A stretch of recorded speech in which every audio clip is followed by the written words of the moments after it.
आप सभी के एजुकेशन पॉइंट में मोस्ट वेलकम है। आज जो है हम लोग क्लास 9th का जो है पहला क्लास जो है 2000 जो और 2028 में जो 10th का एग्जाम देंगे उनके लिए ये बैच है। सबसे पहले आप लोग को बता दे रहे हैं 9th क्लास में सिलेबस दिखा देते हैं, सारे बुक्स दिखा देते हैं, कितनी मार्क्स एग्जाम होता है, कौन सी बुक्स पढ़ना होता है। इतनी चीज़ जानने के बाद जो है हम लोग विशेष रूप से सिलेबस को देखेंगे, जो सब्जेक्ट पढ़ेंगे उस सब्जेक्ट को देखेंगे। सबसे पहले जो है ये एनसीईआरटी का मैथ सभी के पास होगा। एनसीईआरटी का मैथ पढ़ना है। ये ओल्ड वर्जन हो गया और ये एनसीईआरटी जो है न्यू वर्जन हो गया। न्यू वर्जन में जो है कुछ चैप्टर जो है हटा दिया गया है और ओल्ड वर्जन में सारा चैप्टर होगा। इसमें टोटल 15 चैप्टर होगा और इसमें टोटल 12 चैप्टर होगा। तो सबसे बेहतर जो है ये पढ़ने में फायदा रहता है, इसको ही पढ़ लिया जाएगा। इसको पढ़ने से ये होगा, इससे पढ़ने से ये होगा कि इसका सारा क्वेश्चन तो बन ही जाएगा, क्योंकि इसमें से कुछ कुछ हटाया गया है। बेसिक भी ज़्यादा से ज़्यादा जानकारी रहेगा, इसीलिए ये ठीक बुक रहता है। इसको पढ़ा जाएगा प्रॉपर मैथ में। उसके बाद जो है आपको हम दिखा रहे हैं साइंस का किताब दिखा रहे हैं। साइंस में 3 किताब रहता है। साइंस मतलब विज्ञान में 3 किताब रहेगा। 3 किताब में जो है आपको पढ़ना है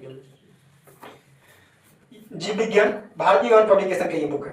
तो भारतीय वन पब्लिकेशन में जीव विज्ञान हो गया, उसके बाद रसायन शास्त्र हो गया, उसके बाद भौतिकी हो गया, फिजिक्स केमिस्ट्री बायोलॉजी, ये 3 हो गया साइंस का। इस 3 से 80 नंबर का एग्जाम होता है। 80 नंबर के एग्जाम में 40 नंबर ऑब्जेक्टिव रहता है, 40 नंबर सब्जेक्टिव रहता है। 40 नंबर ऑब्जेक्टिव में जो है 80 क्वेश्चन देता है, उसमें से 40 क्वेश्चन बनाना होता है फाइनल एग्जाम में। एसएसटी में आ जाइए। एसएसटी में जो है 4 बुक होता है। 4 बुक में जो है एक होता है लोकतांत्रिक राजनीति, इसी को सिविक्स कहा जाता है, इसी को पॉलिटी कहा जाता है। 2-3 नाम से इसको जाना जाता है। इतना बात समझ गए? तो ये हो गया पहला बुक एसएसटी का। दूसरा बुक जो है इकोनॉमिक्स, अर्थशास्त्र। दूसरा बुक जो है अर्थशास्त्र, इकोनॉमिक्स होता है। और ये बुक जो देख रहे हैं ये बीटीसी का बुक है। ये छोटा वाला बुक होगा, बिहार बोर्ड के लिए आता है, इसीलिए दोनों वर्जन में मिलेगा, इंग्लिश मीडियम और हिंदी मीडियम दोनों वर्जन में मिल जाएगा। अभी 2 बुक देख चुके हैं एसएसटी में, एक दिखे हैं आप इकोनॉमिक्स, एक पॉलिटी दिखे हैं। तीसरा बुक जो है ये जो है हिस्ट्री का बुक है। हिस्ट्री का बुक में पहला चैप्टर जो होगा ये होगा भौगोलिक खोजें होगा, यानी कि ये बुक है इतिहास का, बीटीसी का ये पब्लिकेशन बुक का है। उसके बाद जो है अगला जो है भूगोल।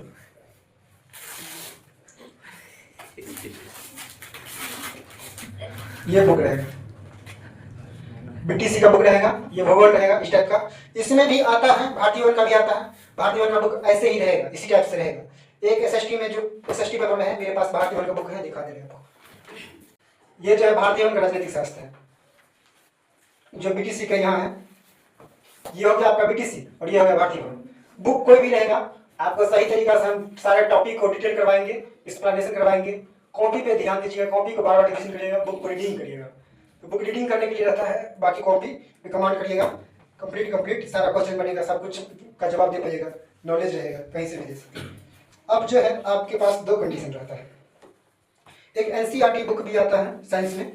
एनसीईआरटी को देखा जाए 15 चैप्टर रहता है और एग्जाम में एनसीईआरटी ही कंप्लीट रहता है, एनसीईआरटी के अकॉर्डिंग रहता है। तो आप लोग कोशिश करिएगा कि साइंस का बुक जो है आपके पास 2 बुक रहना चाहिए, एक एनसीईआरटी रहना चाहिए, दूसरा भारतीय वन रहना चाहिए। एनसीईआरटी बुक रखिएगा तो उससे यह फायदा होगा कि उसका जो शब्द है थोड़ा कठोर होता है, हार्ड होता है, तो शब्द देख पाइएगा।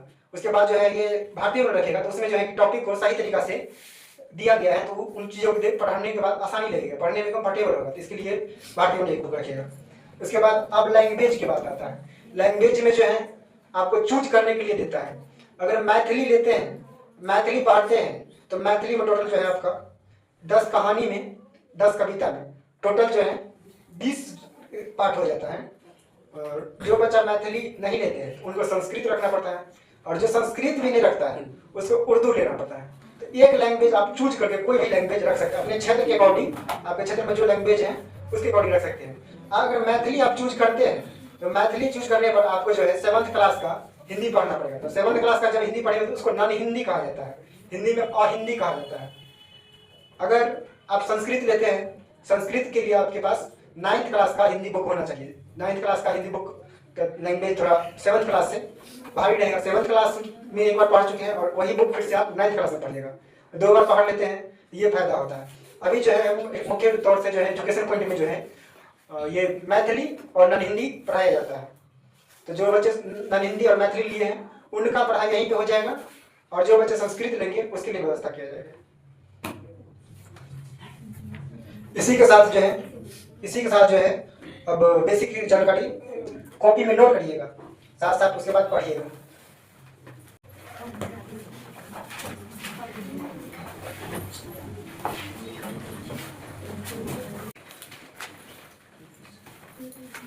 सिलेबस का बात करें, टोटल जो है 500 मार्क्स जो होता है एग्जाम होता है। इतना 500 मार्क्स की रणनीति लेकर के आपको चलना होता है। इसमें जो है पहला जो है मैथमेटिक्स, हिंदी में से कहा जाता है गणित। दूसरा जो है साइंस, साइंस को हिंदी में कहा जाता है विज्ञान। तीसरा जो है आपका आ जाएगा सोशल साइंस। सोशल साइंस में जो है इसको हिंदी में कहा जाता है सामाजिक विज्ञान, सामाजिक विज्ञान कहा जाएगा। चौथा जो है नन हिंदी,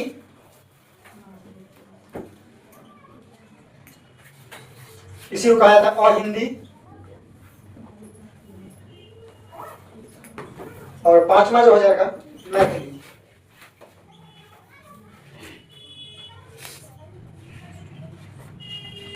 मैथिली इसके जगह पर जो है हिंदी आप चूज करते हैं, हिंदी चूज करते हैं तो आपको पढ़ना पड़ता है यहाँ पर संस्कृत, और उर्दू भी चूज करते हैं फिर भी पढ़ना पड़ता है ना हिंदी, लेकिन ये हिंदी चूज करते हैं तो संस्कृत।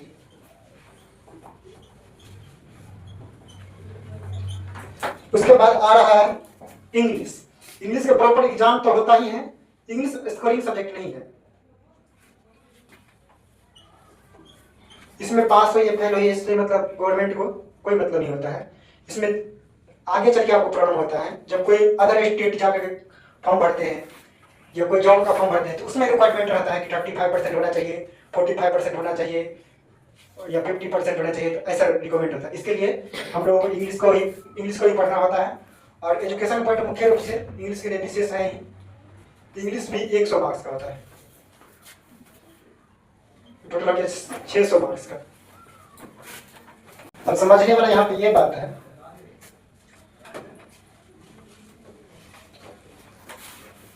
साइंस जो है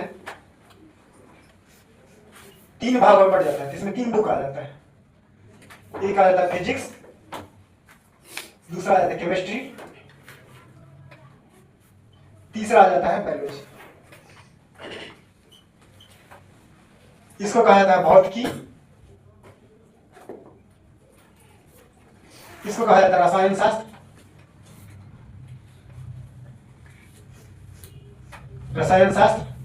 इसको कहा जाता है जीव विज्ञान।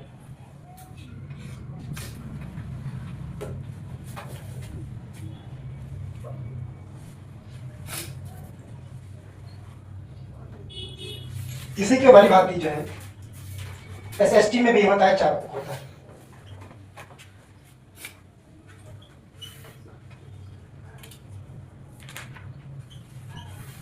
इसी को एसएसटी कहा जाता है। इसमें जो होता है 4 बुक हो जाता है, हिस्ट्री, इतिहास, ज्योग्राफी, भूगोल, सिविक्स, इसी को कहा जाता है पॉलिटी, राजनीतिक विज्ञान।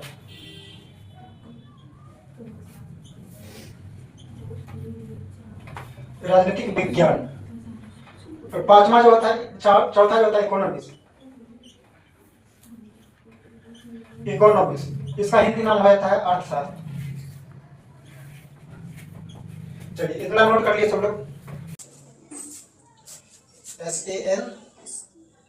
SANSKRIT संस्कृत,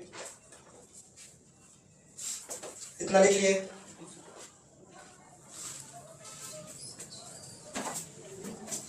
इधर इरेज कर सकते हैं। वर्तमान समय का रूटीन जो है क्लास का,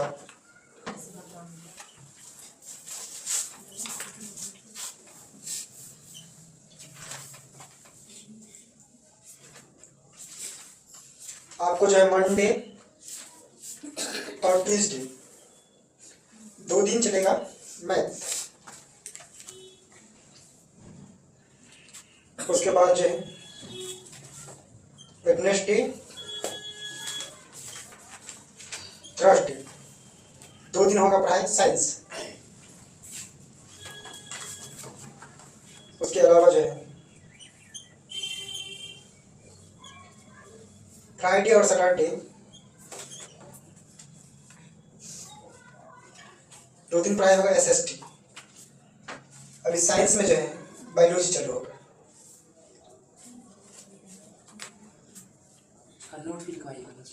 नोट लिखाएंगे। SST में जो होगा अभी हिस्ट्री चालू होगा।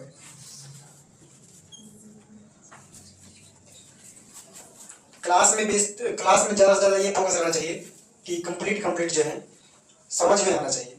बाकी लिखने वाला जो पर्पस है, अगर कोई चीज़ आप नहीं लिख पाते हैं तो उस समय में PDF के व्यवस्था रहेगा, PDF लेना चाहिए, PDF मिल जाएगा। PPT लीजिएगा, स्लाइड तो स्लाइड बना कर दे देंगे। ऑफलाइन ऑनलाइन दोनों मोड रहेगा। यूट्यूब पर रहेगा, मोबाइल की सुविधा है तो यूट्यूब पर सर्च करके दोबारा से नोट कर लीजिएगा, यूट्यूब पर देख लीजिएगा। काफ़ी बेहतर फायदा रहेगा। रिविजन करने के लिए भी चाहिए तो यूट्यूब पर जाकर देख लीजिएगा। तो यहाँ ऑफलाइन में जो चीज़ पढ़िएगा वही चीज़ रिविजन करते समय देखिएगा, यूट्यूब से ऑनलाइन चीज़ देखिएगा तो बेहतर तरीका से आपको परफॉर्मेंस ठीक ठाक उठेगा। अब जो है चैप्टर का जानकारी आपको होना चाहिए। आज से जो है क्लास 9th का मैथ्स स्टार्ट होगा। मैथ्स चैप्टर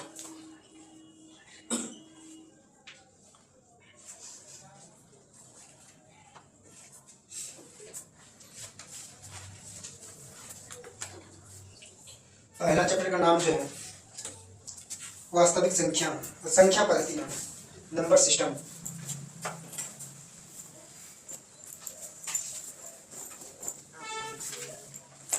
संख्या पद्धति, नंबर सिस्टम।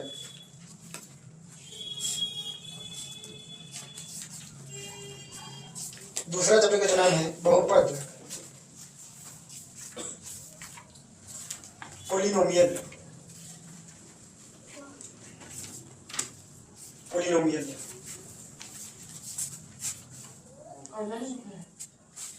ये लिखे हैं। तीसरा चैप्टर का नाम है निर्देशांक ज्यामिति।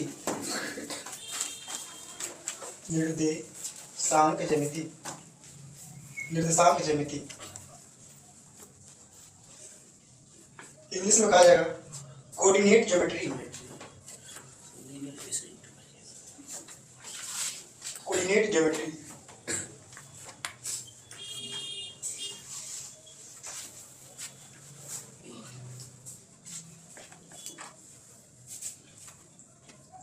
नेक्स्ट चैप्टर 4 है दो चरों वाले रैखिक समीकरण, linear equation in 2 variable.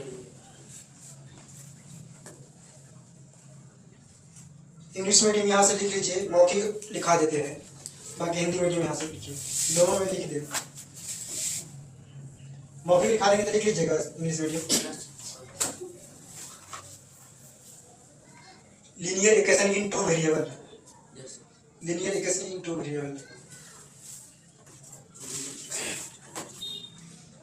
5 number में यूक्लिड की ज्यामिति का परिचय।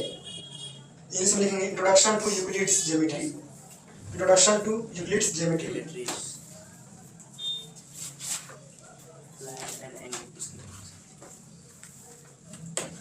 यूक्लिड की ज्यामिति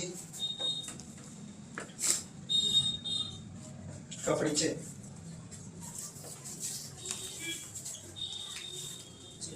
उसके बाद है 6 चैप्टर में रेखाएं और कोण, लाइन्स एंड एंगल। ये चीज बुक में लिखा हुआ है, आपकी कॉपी में फेयर रहना चाहिए, मतलब कॉपी में ये लिखा हुआ रहना चाहिए। चलो लाइन्स एंड एंगल, उसके बाद है त्रिभुज, ट्रायंगल, त्रिभुज कहे तो ट्रायंगल, त्रिभुज, त्रिभुज, ट्रायंगल। उसके बाद आगे जो चैप्टर है 8 नंबर में है चतुर्भुज, क्वाड्रिलेटरल, चतुर्भुज, क्वाड्रिलेटरल, क्वाड्रिलेटरल,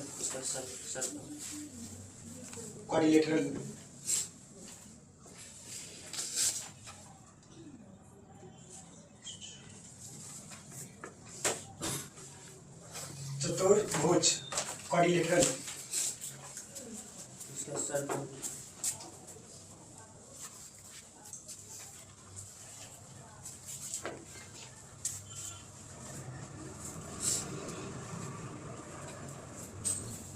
इतना लिखने के बाद लिखेंगे 9 चैप्टर में जो है समांतर चतुर्भुजों और त्रिभुजों के क्षेत्रफल, parallel, quadrilateral and area of triangles. समांतर चतुर्भुजों और त्रिभुजों, त्रिभुजों के क्षेत्रफल,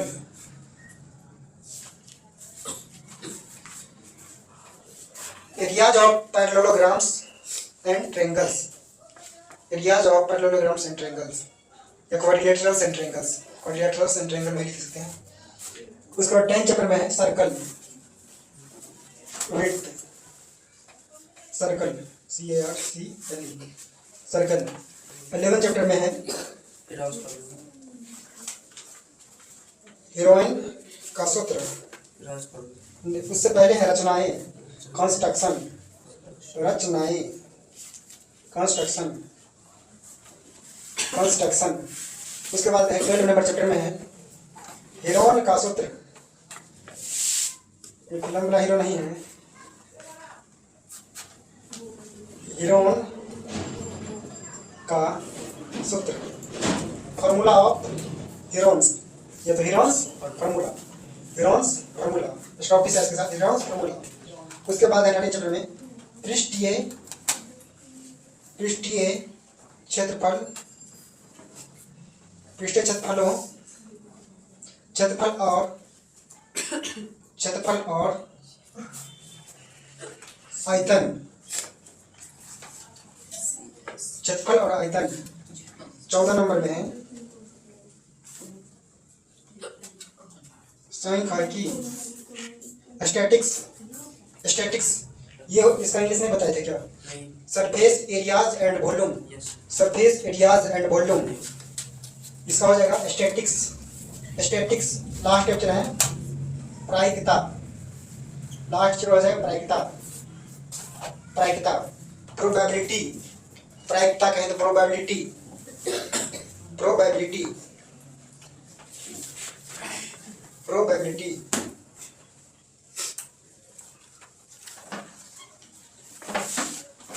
वन से लेकर 8 तक नोट कर लिए हैं।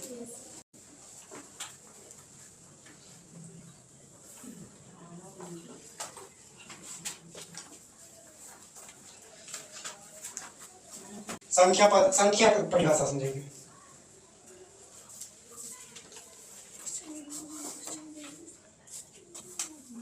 संख्या क्या होता है?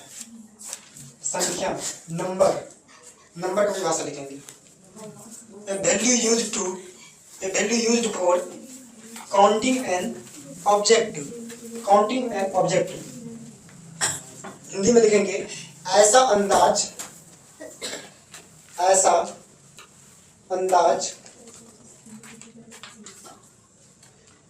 ऐसा अंदाज जिसका उपयोग, जिसका उपयोग, जिसका उपयोग किसी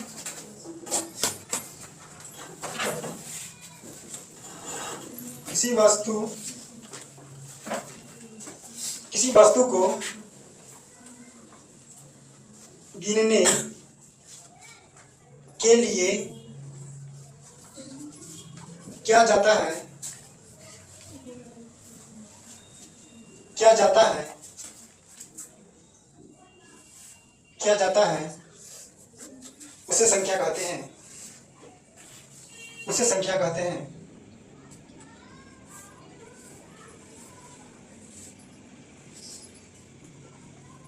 एग्जाम्पल,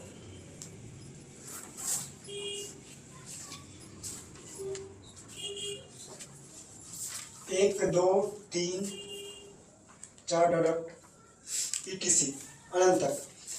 इंग्लिश में डिफिनेशन एक बार देखिए, फिर से सुनिए। A volume use to, a value use to, a value use for counting an object, a value use to counting an object is called number. Example में ही हो जाएगा। अब हम लोग सबसे पहले समझेंगे अंक। अंक कहें तो डिजिट, अंक कहेंगे तो डिजिट।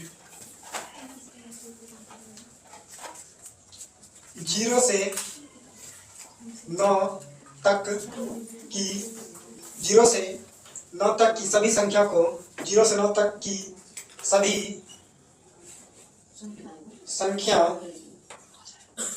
संख्या को अंक कहते हैं, अंक कहते हैं।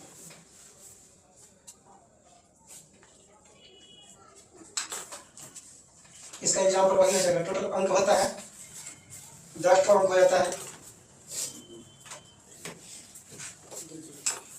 0, 1, 2, 3 9 तक लिया जाएगा। इंग्लिश में लिखा जाएगा all numbers from 0 to 9 are called digit. All numbers from 0 to 9 are called digit.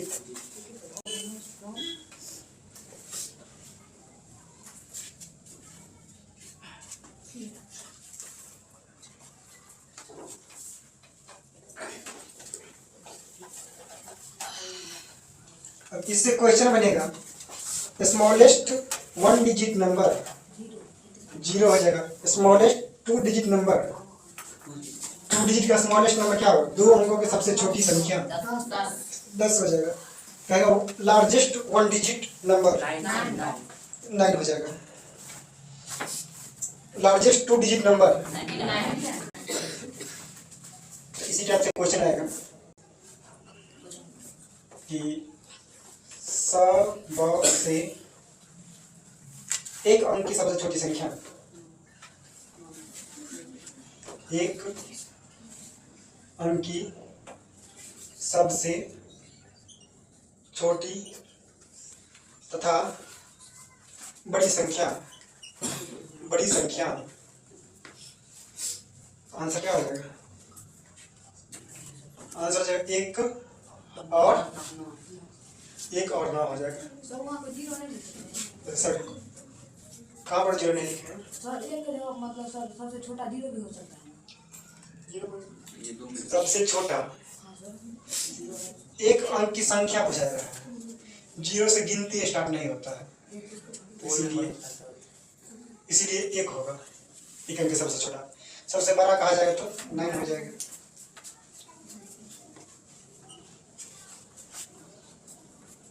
दो अंकी, इसी तरीके से दूसरा क्वेश्चन रहेगा।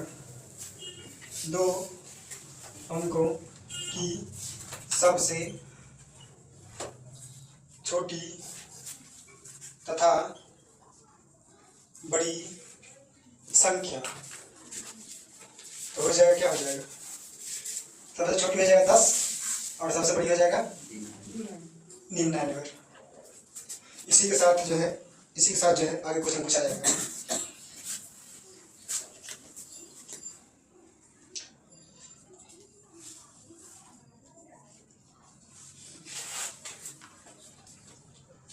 अब समझेंगे हम लोग सम संख्या, विषम संख्या, अभाज्य संख्या का पूरा परिभाषा जो है हम लोग कल की क्लास में पढ़ लेंगे। आज की क्लास में विशेष बात नहीं रहा, बहुत नॉर्मल ही बात रहा तो आज से जाइए सारा लोग सब सेपरेट कॉपी बुक सब कुछ रेडी करके इसके बाद कल से इसके आगे हम लोग करा देते हैं। Okay bye.